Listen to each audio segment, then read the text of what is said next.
మొత్తానికి 14 ఏళ్ల ముంబై శాపం అయితే తీరిపోయిందండి.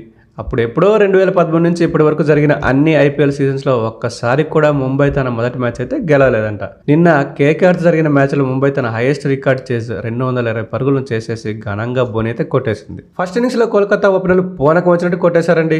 రహానే అయితే రచ్చలేపాడు, అలన్ అయితే ఆట ఆడుకున్నాడు. తన క్లాస్‌ని ఎలిగెన్స్‌ని చూపిస్తూ రహానే 40 బంతుల్లోనే 67 పరుగులు అయితే కొట్టేశాడు. దీనికి తోడు మరో ఓపెనర్ ఫిన్ అలన్ కూడా 17 బంతుల్లో 37 పరుగులు కొట్టడంతో స్కోర్ బోర్డ్ అయితే పరిగెత్తింది. వీరిద్దరు జోడీ అవుట్ అయ్యాక 25 కోట్లు పెట్టి కొనుక్కున్న క్యామరన్ గ్రీన్ అయితే అలా వచ్చి ఇలా వెళ్ళిపోయాడు. మొదట్లో చాలా నెమ్మదిగా ఆడినట్టు అనిపించిన రఘువంశీ ఆ తర్వాత జోరు చూపించి 29 బంతుల్లో 51 పరుగులు సాధించడంతో కేకేఆర్ ముంబై ముందు 221 పరుగుల భారీ టార్గెట్ అయితే ఉంచింది.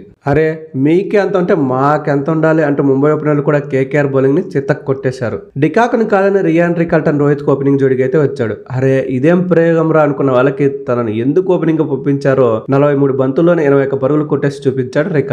మరో ఏళ్ళలో రోహిత్ భాయ్ తన ట్రేడ్ మార్క్ షాట్లతో స్కోర్ బోర్డ్ ని పరిగెత్తించాడు. బౌలర్ ఎవరైనా చూడలేదు, తన ఆర్క్ లో బంతి పడితే చాలు ఫ్యాన్స్ మీద 6ల వర్షం కురిపించడమే. చూడడానికి కూడా రోహిత్ చాలా ఫిట్ గా అయితే కనిపించాడు. ముఖ్యంగా స్పిన్నర్ల బౌలింగ్ లో ఆ ఇన్సైడ్ అవుట్ 6లు అబ్బా ఏమని చెప్పగలమండి. అలాంటి షాట్లు కొట్టాలంటే కేవలం రోహిత్ భాయ్ మాత్రమే సాధ్యం. ఈ ఓపెనింగ్ జోడి పిచ్చ కొట్టుడికి 148 పరుగుల రికార్డు భాగస్వామ్యం నమోదైంది. రోహిత్ శర్మ 38 బంతుల్లో 78 పరుగులు చేశాక వెనక్కి డైవ్ చేస్తూ అనుకూల్ రాయ్ పట్టిన అద్భుతమైన క్యాచ్ కి వెనుదిరగాల్సి వచ్చింది. మరో ఓపెనర్ రికల్టన్ అవుట్ అయిన విధానం అయితే కొంచెం విచిత్రమని చెప్పుకోవాలండి.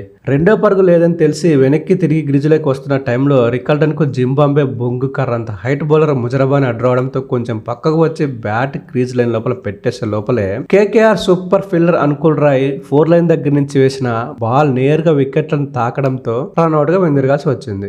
ఆ తర్వాత సూర్య ఓ 16 పరుగులు, తిలక్ వర్మ ఓ 20 పరుగులు, చివరిలో కెప్టెన్ మన attitude star Hardik Pandya finishing shot కొట్టడంతో ముంబై హైయెస్ట్ టార్గెట్ ని చేసి పనిలో పనిగా ఓపెనింగ్ మ్యాచ్ పరాజయం అనే శాపాన్ని కూడా తొలగించేసుకున్నారు. మరి ఈ ముంబై వర్సెస్ కేకేఆర్ మ్యాచ్ లో మీకు అనిపించిన ఫ్యాన్ మూమెంట్ ఏమిటో కామెంట్ చేసేయండి. అలాగే రోహిత్, రహానే, రఘువంశీ బ్యాటింగ్ లో ఎవరి బ్యాటింగ్ మీకు బాగా నచ్చిందో కింద ఉంచిన పోల్లో మీ అభిప్రాయాన్ని తెలియజేయండి. ఇక ఈ రోజు సాయంత్రం జరిగే చెన్నై వర్సెస్ రాజస్థాన్ మ్యాచ్ గురించిన విశేషాలు తర్వాత వీడియోలో చెప్పుకుందాం.